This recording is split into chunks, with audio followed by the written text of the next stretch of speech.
नमस्कार। मैं हूं गोविंद पंत राजू और आप देख रहे हैं द फ्री प्रेस का कार्यक्रम आपकी बात। आपकी बात में हम आज बात करेंगे उत्तर प्रदेश सरकार द्वारा अभी जनसंख्या विश्व जनसंख्या दिवस के दिन जो एक प्रस्तावित जनसंख्या नीति का मसौदा प्रस्तुत किया गया था उसके बारे में हम बात करेंगे किस तरह से देश की जनसंख्या और खास तौर पर उत्तर प्रदेश की जनसंख्या विकास के लिए समस्याएं पैदा कर रही है। तमाम तरह की जो व्यवस्थाएं हैं, तमाम तरह के जो प्रबंध हैं, चाहे स्वास्थ्य की सुविधा हो, चाहे शिक्षा की सुविधा हो, उसमें किस तरह की समस्याएं बढ़ती हुई जनसंख्या की वजह से आ रही हैं और क्या जनसंख्या नीति को जिस तरह के प्रस्ताव दिए गए हैं, क्या उनको लागू करने से इन समस्याओं का समाधान हो जाएगा। जिस तरह से विश्व के अनेक देशों में जनसंख्या को लेकर जिस तरह के जो अलग अलग प्रयोग किए गए हैं, खासतौर पर चीन ने जिस तरह से अपनी जनसंख्या को नियंत्रित करने के जो प्रयोग किए हैं, आज वहाँ स्थिति ये हो गई है कि वृद्धों की संख्या ज़्यादा है और युवाओं की संख्या बहुत कम है। अब चीन के लिए एक नई समस्या है कि वो किस तरह से अपनी जनसंख्या की जो अनुपात है युवाओं और वृद्धों का, उसको कैसे ठीक करे। और इसके लिए बार बार चीन ने अपने वहाँ जो जनसंख्या नीति है उसमें संशोधन किए हैं। पहले 2 बच्चों की सुविधा थी, फिर अब उसको बढ़ाने की बात की गई है और कई तरह के प्रतिबंधों को खत्म करने की बात की गई है। भारत में भी लगातार जनसंख्या का सवाल एक बड़ा सवाल है और ख़ास तौर पर हम देखते हैं कि जिस तरह से इमरजेंसी के दौरान जनसंख्या को नियंत्रित करने की कोशिश की गई थी, वो कोशिश किस तरह से लोगों के लिए एक गुस्से की वजह बनी। जिस तरह से दमनात्मक तरीके से जनसंख्या नियंत्रित करने की कोशिश की गई थी, वो किस तरह से जो सत्ताधारी दल है उसके लिए भी मुसीबत बनी और देश की जनसंख्या के बहुत बड़े हिस्से के लिए भी तमाम तरह की समस्याएं उसमें आई। हालांकि भारत पहला ऐसा विश्व का देश है जिसने 1952 में परिवार नियोजन को अपनी नीतियों में शामिल किया था। भारत से पहले किसी भी देश ने परिवार नियोजन को अपनी नीतियों में शामिल नहीं किया गया था। 1976 में देश में पहली जनसंख्या नीति लागू की गई थी। 1981 में उसमें कुछ संशोधन आए और 1996 में जो व्यवस्था थी वो उस व्यवस्था को ये माना गया कि उस नए प्रबंधों में ये माना गया कि दबाव से नहीं बल्कि जनसंख्या को जागरूकता से नियंत्रित करेंगे। इस मॉडल को अपनाया गया और इस मॉडल को काहिरा मॉडल का नाम दिया गया। दुनिया भर में इस मॉडल को अपनाया जाता है। अब योगी सरकार एक नया प्रस्ताव लेके आई है इस पर। हालांकि अभी वक्त है, लोगों को 19 जुलाई तक अपनी राय इस पर देनी है, लेकिन क्या ये जो नई व्यवस्था है ये उत्तर प्रदेश के लिए कितनी उपयोगी होगी, कितना इसका, क्योंकि इसको लेकर राजनीतिक तौर पर भी आरोप प्रत्यारोप का सिलसिला शुरू हो गया है और जो बीजेपी की सहयोगी पार्टी है जेडीयू, बिहार के मुख्यमंत्री नीतीश कुमार ने इस पर जो अपनी राय है उन्होंने अपनी राय दी है जो कम से कम योगी सरकार की राय से अलग है। इन तमाम मुद्दों पर आज हम बात करेंगे और इस आपकी बात के इस कार्यक्रम में हमारे साथ मौजूद हैं वरिष्ठ पत्रकार शरद प्रधान, वरिष्ठ पत्रकार सिद्धार्थ कलहंस, जो उन पत्रकारों में हैं जो जितना लिखते हैं उससे ज़्यादा पढ़ते हैं, और साथ में मौजूद हैं बीजेपी के प्रवक्ता आलोक वर्मा। आप सबका इस कार्यक्रम में स्वागत है।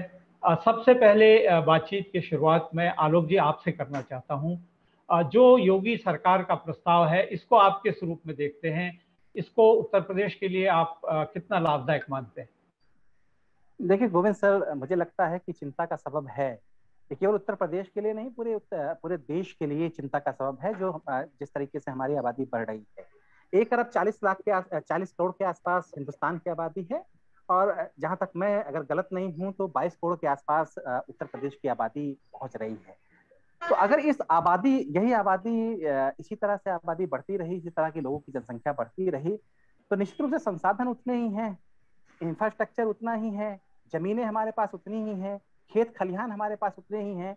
तो अगर ये भारी आबादी अगर इसी गति से बढ़ती रही तो बड़ी मुश्किल खड़ी कर देगी। जैसा भी आपने कहा कि इमरजेंसी के दौरान मेरी तो उस समय पैदाइश भी नहीं थी। 75 के आसपास जो है जनसंख्या पे चिंतन व्यक्त किया गया, लेकिन जिस तरीके से जनसंख्या कम करने की कोशिश की गई, उसे एक जबरदस्ती की बात आप कह लीजिए, शायद इसीलिए किसी सरकार ने इसके बाद इस पर चिंतन नहीं किया, इस पर मनन नहीं किया, इस पर काम नहीं किया। यहाँ तक कि किसी सरकार ने अपनी घोषणा पत्र में भी जनसंख्या के मुद्दे को शामिल नहीं किया। ये कैसी सरकार है योगी आदित्यनाथ जी की उत्तर प्रदेश में, जो इस तरीके के मसले को ले रही है, इस पर आगे बढ़ रही है और बिना किसी फिक्र के बढ़ रही है। बहुत सारे लोग कहते हैं कि चुनावी जब समय होता है तो इस तरीके की चीजें जो परिवर्तन लाएं, जो तब्दीली लाएं, उस पर कोई सरकार आगे नहीं बढ़ती। लेकिन भारतीय जनता पार्टी थोड़ी सी अलग है। भारतीय जनता पार्टी में जो सत्ता है तो बिल्कुल डिफरेंट काम करती है और जो संगठन है बिल्कुल अलग काम करता है। संगठन चुनावों की चिंता करता है, लेकिन जो सत्ता तंत्र है वो उन फैसलों को करता है जिस फैसले से देश का भला हो, लोगों का भला हो। तो मुझे लगता है कि जो जनसंख्या नीति लाई जा रही है और इसमें यह भी कहा जा रहा है कि अगर सहमति बनी तो कानून भी लाया जाएगा, तो वो बहुत अहम है, क्योंकि बहुत व्यापक तौर पे इस नीति को लाया जा रहा है। चाहे वो हेल्थ के स्ट्रक्चर पे काम हो, चाहे वृद्धों के लिए काम हो, चाहे जो बच्चों की मौत हो जा रही है, जल्दी मौत हो जा रही है, उस पर काम हो। तो अगले 10 सालों में हम इस पर काबू पाना चाहते हैं और जनसंख्या की जो तेज रफ्तार है उस पर लगाम लगाना चाहते हैं। बिल्कुल, उद्देश्य तो बिल्कुल आपका जो राज्य सरकार का जो प्रस्ताव है उसका बिल्कुल दिखता है कि वो जनता के लाभ के लिए है। लेकिन इसको लेकर जिस तरह से एक तरफ केंद्र सरकार के सामने भी संसद में जो राकेश सिन्हा हैं उनकी तरफ से, राज्यसभा सांसद उनकी तरफ से एक निजी मेंबर बिल इस पर लाया गया है और इस बात की संभावना है कि इस पर जो संसद का अगला सत्र होना है उस पर संभवतः इस पर चर्चा भी हो। सरकार, केंद्र सरकार पर भी इस तरह के दबाव हैं, इस तरह की चर्चाएं हैं कि केंद्र सरकार भी इस तरह की नीति को लाने की पहल कर सकती है, जनसंख्या की नीति को।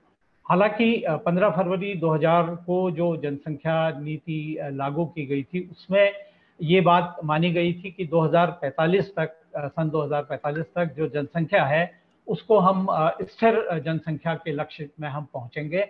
और इसी की वजह से जो लोकसभा की जो सीटें हैं उनका पुनर्निर्धारण भी 2026 तक फिलहाल स्थगित है। लेकिन एक तरफ ये जनसंख्या की जो तात्कालिक समस्या दिखती है, जो स्वास्थ्य की, शिक्षा की, संसाधनों के बंटवारे की जो समस्या दिखती है, बढ़ती जनसंख्या उसके लिए तो चुनौती पैदा करती ही है। लेकिन साथ ही साथ ये जो लोकसभा सीटों का जो गणित है उसको भी कम से कम 2026 तक फिलहाल रोक है, लेकिन 2026 के बाद उसमें भी नए सिरे से निर्धारण होना है और लोकसभा की संख्या बढ़ घट सकती है। लोकसभा के जो सांसद हैं उनकी संख्या बढ़ घट सकती है, कुछ राज्यों में बढ़ेगी, कुछ में कम भी हो सकती है।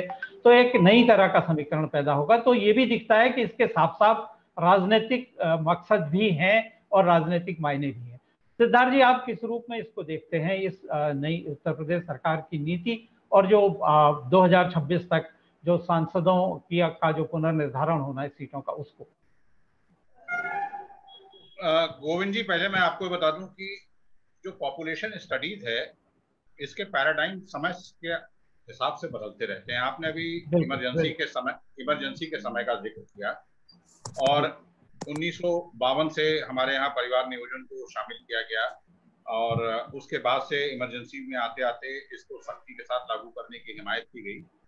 दरअसल जो पॉपुलेशन स्टडीज है, जो जनसंख्या अध्ययन है, उस अध्ययन में पॉपुलेशन कंट्रोल के जो मेजर्स हैं वो डिपेंड करते हैं कि हमारी TFR यानी टोटल फर्टिलिटी रेट कितना है, हमारी प्रजनन क्षमता जो है, दर जो है वो कितनी है।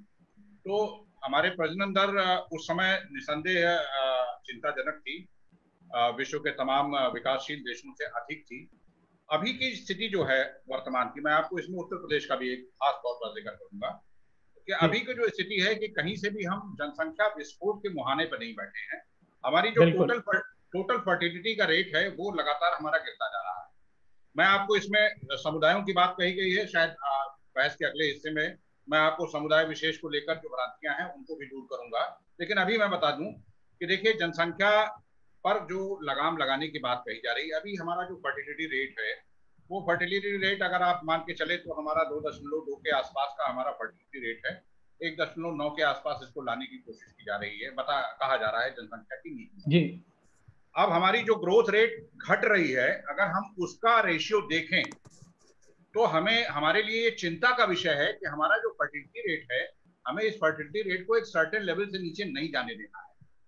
आज जो विश्व हिंदू परिषद ने कहा, बहुत सही बात कही कि अगर हम 2.1 से नीचे चले जाते हैं, तो हम 2.1 से नीचे जाते हैं तो हम रिप्लेसमेंट ही नहीं कर पाते हैं। हमारे यहाँ वही समस्या खड़ी होती है जो चीन में खड़ी हो गई है कि हम बड़ी तादाद में बूढ़ों की आबादी वाले देश होंगे, और हमारा जो डेमोग्राफिक डिविडेंड है, जिसको लेके मोदी जी से लेके ज्यादातर अर्थशास्त्री कहते रहे हैं कि हमारा डेमोग्राफिक डिविडेंड जो है, हमारे पास इतनी बड़ी जनसंख्या है, युवाओं की बड़ी तादाद है, हमारे पास प्रोडक्शन की बड़ी क्षमताएं हैं, हमारी वो क्षमता घटना शुरू होती है और एक समय ऐसा आ जाता है कि हम बूढ़ों के देश जब बन जाते हैं, यानी हमारे यहाँ बूढ़ों की आबादी जवानों की आबादी के मुकाबले ज्यादा हो जाती है, तो उस समस्या जिसकी तरफ अभी आलोक जी इशारा कर रहे थे, असल में वो वहां शुरू हो जाती है कि आपको कल्याण के कार्यक्रमों पर, आपको स्वास्थ्य पर, आपको बहुत सारे जिसे कहते हैं स्टेट स्पॉन्सर्ड वेलफेयर प्रोग्राम, आपको पेंशन से लेके देखभाल से लेके बहुत सारी चीजों पर आपको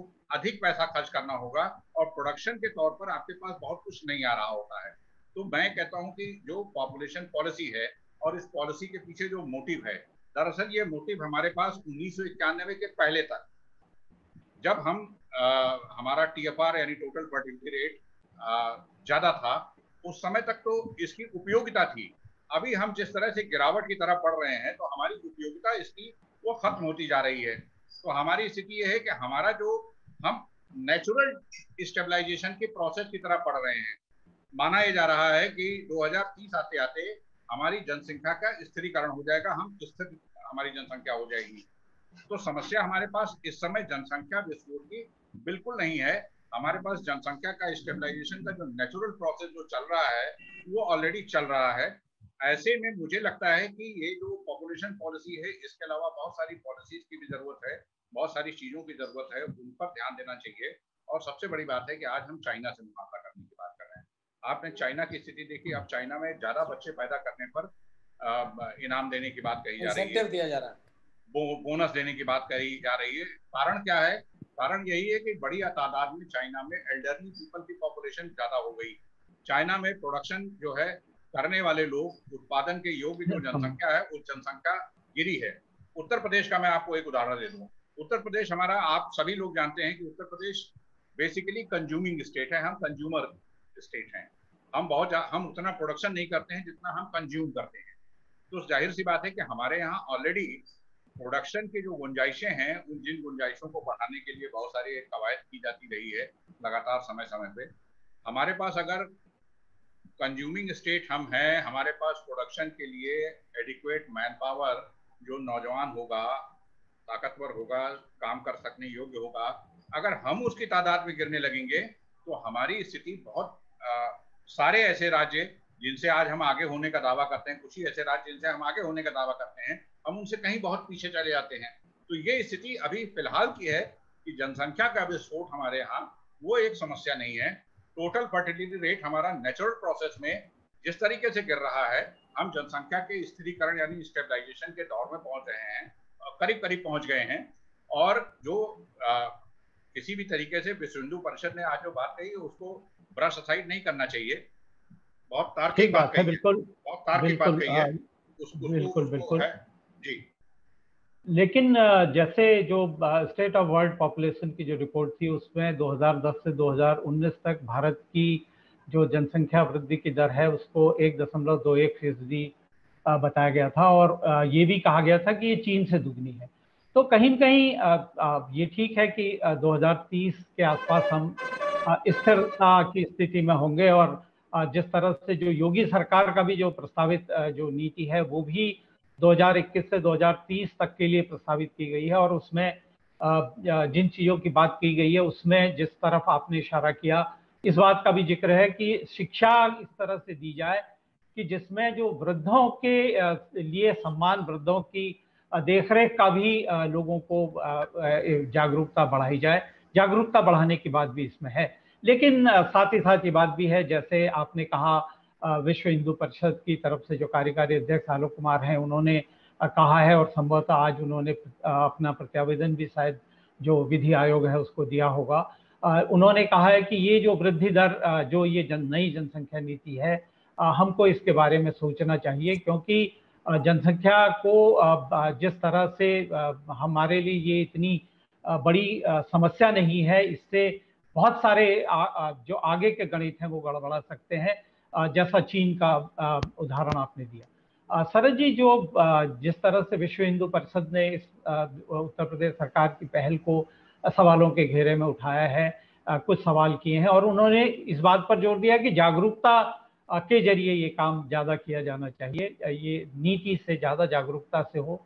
कुछ मुस्लिम संगठनों ने भी इस तरह की बात की है, कुछ महिला संगठनों ने भी इस तरह की बात की है, और जो बिहार में जो मुख्यमंत्री, उन्होंने तो बिल्कुल साफ कहा है कि हम मानते हैं कि 2040 तक हम बिहार में जो जनसंख्या है उसको स्थिरता के दौर में ले आएंगे, और हम मानते हैं कि इसके लिए किसी नियम या कानून से ज़्यादा जागरूकता की जरूरत है, शिक्षा की जरूरत है। आप किस रूप में इस नीति, उत्तर प्रदेश सरकार की जो प्रस्तावित नीति है उसको, और इस पर जो अलग अलग तरह के लोगों की राय है, आप किस रूप में इसको देखते हैं? देखिए, जिस तरीके से बड़ी अच्छी बात है कि विश्व हिंदू परिषद ने बहुत ही कायदे की बात कही है, और नीतीश कुमार ने जो बात कही है, और सिद्धार्थ ने जिस तरीके से एक एक करके बड़े तरीके से, सलीके से उसको समझाया है कि क्या स्थिति है आज की, तो वो बड़ा स्पष्ट करती है कि कोई अलार्म नहीं है इस वक्त, कोई ऐसी इमरजेंसी नहीं है। तो किस बात की टीयरिंग हरी है, किस बात की ये जल्दी है कि नहीं साहब अभी हो जाए? ये करने से एक नेचुरल बात है, स्वाभाविक है कि शक पैदा होता है, और शक पैदा इसलिए भी होता है क्योंकि भाजपा की एक पर्टिकुलर लाइन रही है जो कि खुलेआम बात होती है, उसमें कोई छुपाने वाली बात नहीं है, जो कि आमतौर पे पब्लिक डोमेन में रहती है, डिस्कशन होते हैं।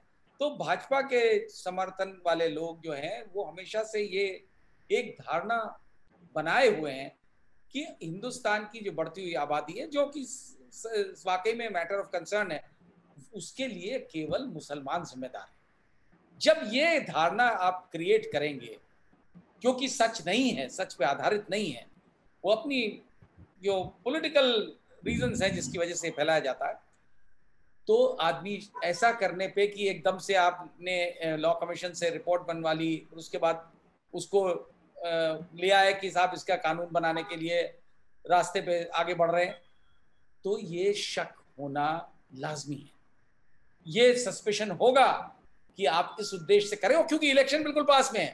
भाई 4-5-4.5 साल हो गए सरकार को, आबादी कल तो बड़ी नहीं है, आबादी की समस्या हमेशा से है, बरसों से है, तो ये पहले सोच नहीं आई थी, ये एकदम से वो कहीं से आ गया कि साहब आबादी का और फौरन करना है। जब इस तरीके से करेंगे, यही वाली बात इसी में ये मुझे ताज्जुब है कि ये वीएचपी वालों को विरोधाभास है भी योगी आदित्यनाथ की लाइन से, कि उनका कहना यह है कि ये आपस के समझाने से, काउंसलिंग से, अवेयरनेस क्रिएट करके ये करना चाहिए। तो सही बात है, हम चाइना नहीं है, चाइना इंपोज कर सकता है, हम नहीं इंपोज कर सकते उस तरह की चीजें, ये कम्युनिस्ट रेजीम नहीं है। तो और चाइना वो करने के बावजूद भी अब रिवर्ट कर रहा है, उसको एहसास हो गया कि ये पॉलिसी ठीक नहीं है, तो आप ऐसी चीज क्यों फॉलो कर रहे हैं। और दूसरी बात जहां तक आई संसाधनों की, संसाधनों का अभाव है क्योंकि आबादी बहुत ज्यादा है, बहुत अच्छी बात कही उन्होंने आलोक जी ने, लेकिन क्या कभी जो सत्ताधारी पार्टियां होती हैं, सब इंक्लूडेड है इसमें, और खास तौर से बीजेपी क्योंकि आज सत्ता में वो है, और आलोक जी को भी सोचने की जरूरत है कि ये जो संसाधन हैं इनकी अगर लूट कम हो जाए, जो भी पार्टी, जो सत्ताधारी पार्टी होती है उसमें खूब लूट करती है संसाधन, तो अभाव नहीं रहेगा। करप्शन का जो लेवल है इस देश में, उसकी वजह से संसाधनों का अभाव है, और इस कदर करप्शन है, और खाने वाले कौन है? जो सरकार में, जो भी सरकार होती है, जिस पार्टी की भी सरकार हो, उसके अधिकारी, उसके बाबू, उसके मंत्री, उसके नेता, आम आदमी तो पिसता है। तो वो अगर करप्शन की बात नहीं करता कोई भी, मुझे ताज्जुब है।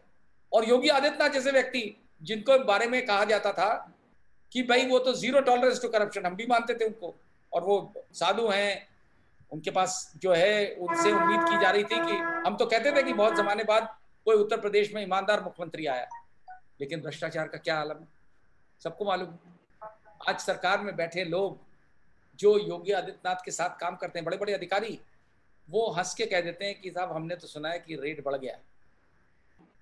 अगर उस भ्रष्टाचार को कम कर दें जनाब, तो किसी संसाधन की कमी नहीं रहेगी।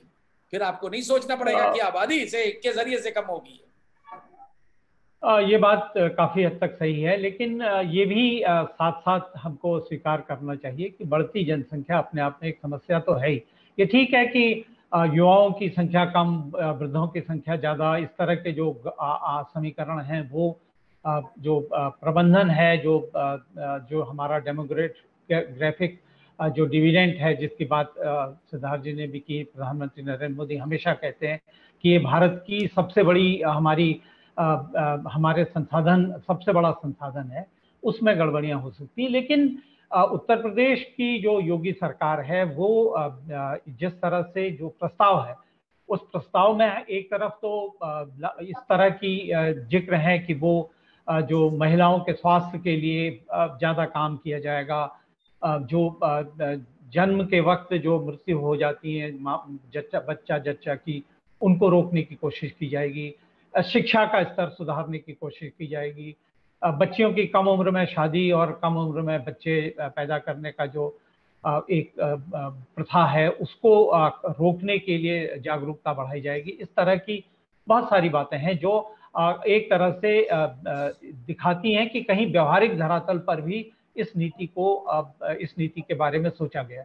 लेकिन साथ ही साथ इसमें इस तरह की भी चीज है, जिनके एक से दो से ज्यादा बच्चे होंगे उनको सरकारी सुविधाओं से वंचित कर दिया जाएगा, नौकरियों में तमाम तरह की समस्याएं आएंगी, नौकरियों से हाथ भी धोना पड़ सकता है, और दूसरी तरह की जो सरकारी जो अलग अलग योजनाओं में 77 अलग अलग तरह की जो लाभ मिलते हैं उनसे वंचित किया जा सकता है। तो ये एक तरह से थोड़ा लोगों को डराने वाली बात भी है। हालांकि जो योगी सरकार है वो उसने जो अपनी जनसंख्या नीति का जो प्रस्ताव है उसमें जोर इस बात पर दिया है कि हम जागरूकता बढ़ाएंगे, हम लोगों को समझा कर, लोगों को पढ़ा कर, लोगों को शैक्षिक करके इस चीज को आगे बढ़ाएंगे। लेकिन आलोक जी, जो आरोप लग रहे हैं, खासतौर पर समाजवादी पार्टी ने कहा कि ये तो चुनाव के वक्त का आपका एक नौटंकी है, आपका एक दबाव है, और जो एक आरोप बार बार सामान्य तौर पर लगता है कि बीजेपी ये मानती है कि देश या बहुसंख्यक हिंदू, जो एग्रेसिव हिंदू अपने को कहते हैं, वो ये मानते हैं कि इस देश की बढ़ती जनसंख्या की सबसे बड़ी वजह मुस्लिम आबादी का बढ़ना है। हालांकि जो तथ्य हैं वो कुछ और कहते हैं। लेकिन आप इसको किस रूप में देखते हैं? क्या ये समाज के अलग अलग धार्मिक वर्गों को के लिए एक समान होगी, या इसमें किसी वर्ग, किसी धर्म विशेष को लक्ष्य करने का प्रयास है? देखिए, बिल्कुल प्रधान जी ने भी कहा, मैं कभी कभी सोचता हूँ कि एक खास चश्मे से किसी चीज को देखने की जरूरत क्या है। समाजवादी पार्टी की अपनी मजबूरी हो सकती है, विरोध में जो दूसरे दल हैं उनकी अपनी मजबूरी हो सकती है, उनका समीकरण वही है। जैसे समाजवादी पार्टी के लिए कहा जाता है कि उसका जो पूरा फोकस होता है मुस्लिम और यादव पे होता है। वो एक तबके को भड़काना चाहते हैं, एक तबके की बार बार बात करते हैं। हमारी नीति में कहीं तो ये नहीं कहा गया कि हिंदुओं के लिए है, कि मुसलमानों के लिए है, कि सिखों के लिए, कि ईसाइयों के लिए है। ये तो सभी को एक एक चश्मे से देख रहा है, एक नजर से देख रहा है। योगी जी जो जिस बात पे चिंता कर रहे हैं, क्या ये देश की चिंता है नहीं? 75 में अगर ये चिंता थी तो अब ये चिंता क्यों नहीं है? जाहिर सी बात है कि बहुत सारा काम करना है। जनसंख्या ने पूरे ढांचे को नेस्तनाबूद कर दिया है। चाहे वो हॉस्पिटल्स की बात करें, जैसा मैंने अभी कहा थोड़ी देर पहले, जमीनों पे जिस तरीके से बोझ बढ़ रहा है, उसकी जिस तरह की बात मैंने कही आपकी, जनसंख्या नीति में कहीं वृद्धों की भी बात है, वृद्धाश्रम, बेहतर वृद्धाश्रम बनाने की भी बात है, नवयुवकों को जैसा आपने कहा कि अवेयरनेस की बात है। निश्चित रूप से कोई नीति तभी बेहतर तरीके से जमीन पे आती है जब किसी कानून और कायदे में बंधी रहती है।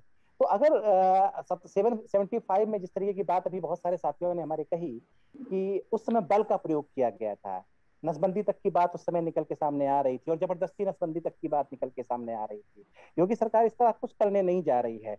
अगर किसी को किसी चीज पर एतराज है, अभी खुला फोरम है, आप अपना सुझाव दे सकते हैं। कोई मसला है, जैसे अभी किसी डिबेट में मैं गया, उसमें किसी सपा के साथी ने कहा कि मेरे 2 जुड़वा बच्चे हों तब मैं क्या करूंगा, क्या कहाँ जाऊंगा।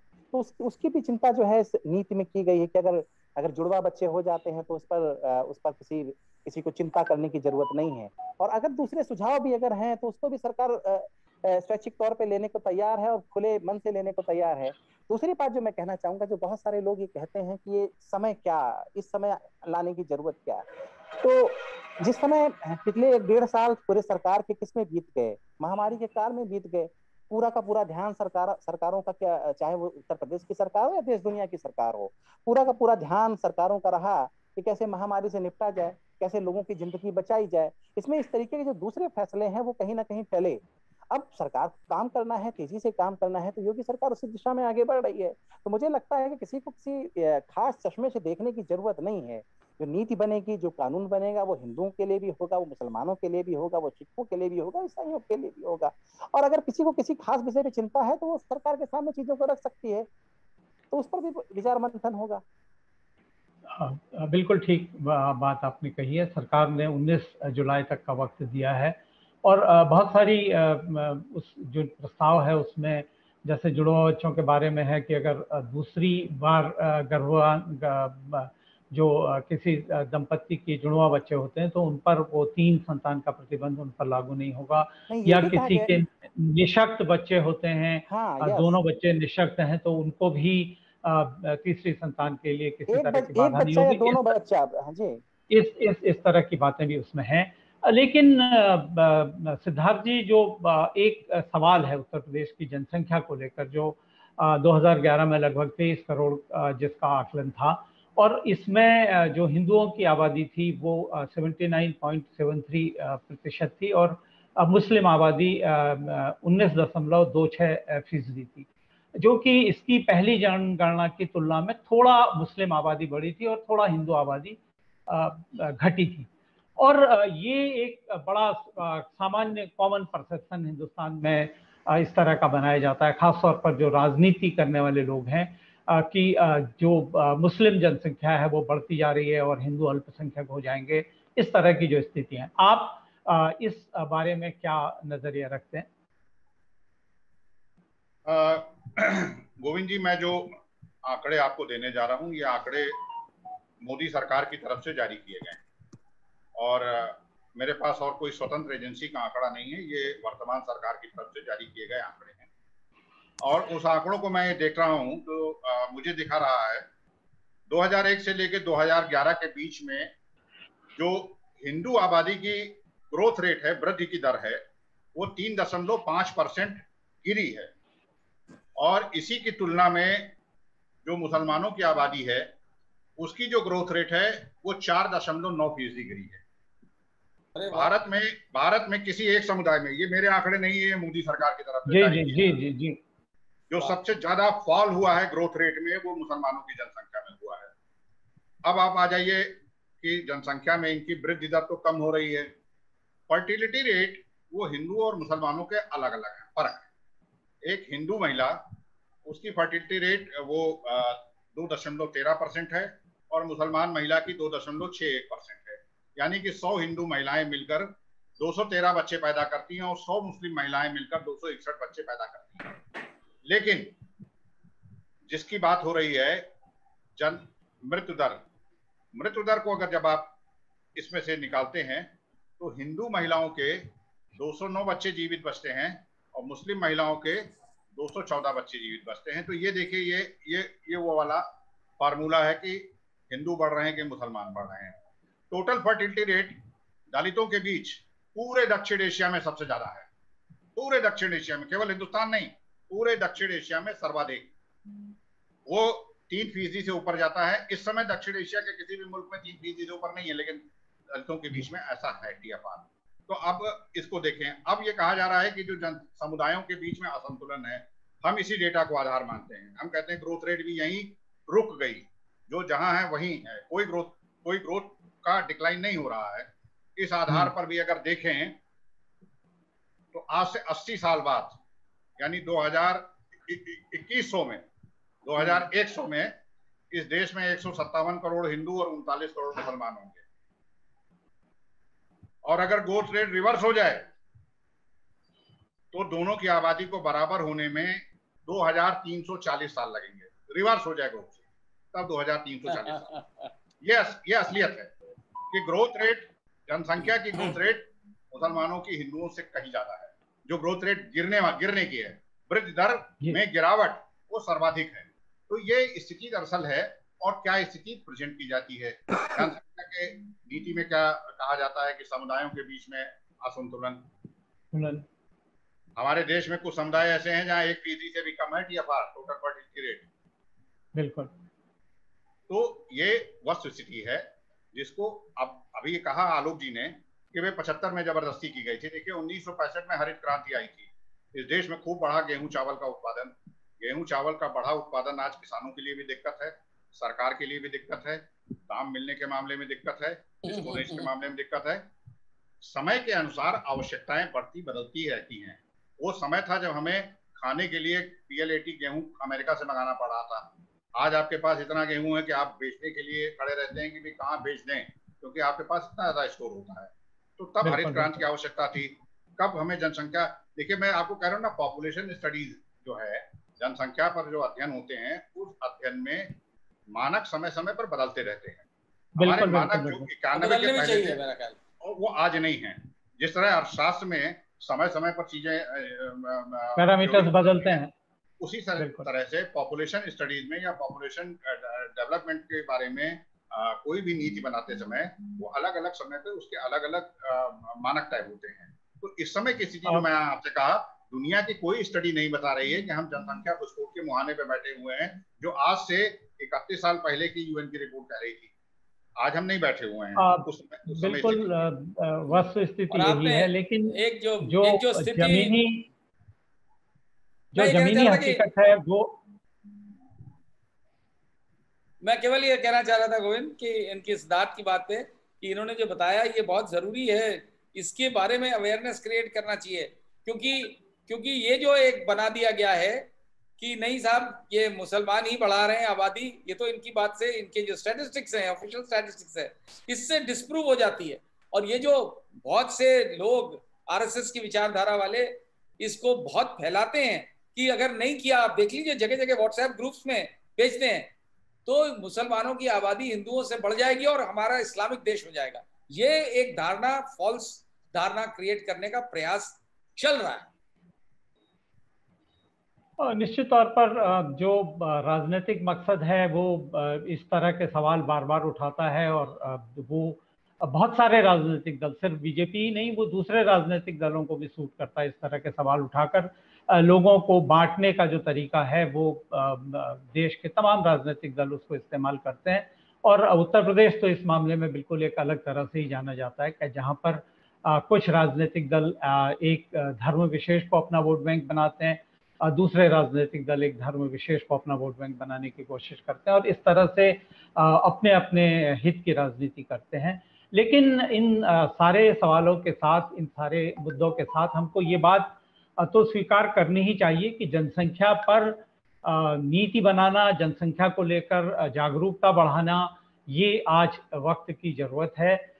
ये ठीक है कि हम किसी विस्फोट के मुहाने पर नहीं है जनसंख्या वृद्धि में, लेकिन अगर जनसंख्या नीति लोगों के बेहतर स्वास्थ्य, जो विवाह की सही उम्र, जो स्वास्थ्य संबंधी खास तौर पर जो प्रसूत महिलाएं होती हैं, जो गर्भवती महिलाएं होती हैं, उनके स्वास्थ्य की स्थिति, बच्चों की शिक्षा की स्थिति, उनको बेहतर ढंग से जागरूक करके अगर बचपन में ही जो नियोजन और जनसंख्या नियोजन के महत्व को समझाने की कोशिश, इस तरह के प्रयास किए जाएं, तो निश्चित तौर पर ये देश के जो एक तरह से जो विकास है उसके लिए बाधक बनने के बजाय उसके सहायक बनेंगे। कम से कम उत्तर प्रदेश में जो प्रस्ताव है जनसंख्या नीति को बदलने का, वो प्रस्ताव लोगों को बांटने का काम न करे, वो धर्म और समुदाय के आधार पर लोगों के बीच में और खाइयां पैदा करने का काम करे। इसी उम्मीद के साथ हम आज आपकी बात को यहीं पर समाप्त कर रहे हैं। आलोक जी आपका धन्यवाद, सिद्धार्थ जी आपका धन्यवाद महत्वपूर्ण जानकारी देने के लिए, और शरद जी आपका भी धन्यवाद। हम अपने दर्शकों का आह्वान करते हैं कि वो हमको लाइक करें, सब्सक्राइब करें और हमको शेयर करें। साथ ही साथ अपने अमूल्य विचारों से, अपने सुझावों से, अपनी टिप्पणियों से हमको अवगत कराते रहें, ताकि द फ्री प्रेस के माध्यम से एक निष्पक्ष और जागरूक पत्रकारिता को आगे बढ़ाने का जो काम हम करने की कोशिश कर रहे हैं, वो काम अपने लक्ष्य तक पहुंचे। और इसमें आप सबका सहयोग बहुत जरूरी है। आप सबका आभार, धन्यवाद, नमस्कार।